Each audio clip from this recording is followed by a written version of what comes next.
Hello everyone. तो लो जी आ गया खेसारी लाल यादव जी और निकिता भारद्वाज का एक बहुत ही बेहतरीन बोलबम सॉन्ग का फुल टीजर को रिलीज कर दिया गया है और फुल वीडियो सॉन्ग का रिलीज डेट भी आ चुका है।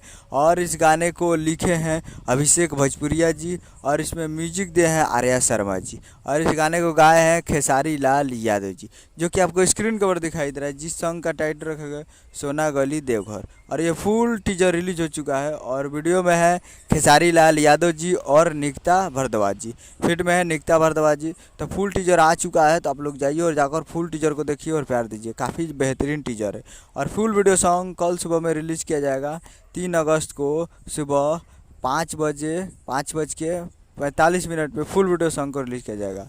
तो 5:15 पे फुल वीडियो सॉन्ग को देखने के लिए तैयार रहिएगा। उम्मीद कर रहा हूँ कि वीडियो अच्छा लगा तो चैनल को सब्सक्राइब बेल आइकन प्रेस करें ताकि खेसारी लाल यादव जी के लेटेस्ट न्यूज़ लाते रहे। और जाइए और जाकर Anshika records present Bhojpuri YouTube channel पे full video song full teaser को देख सकते हैं। तो जाइए और जाकर देखिए। मिलते हैं अगले वीडियो में, तब तक के लिए जय हिंद, जय भोजपुरी।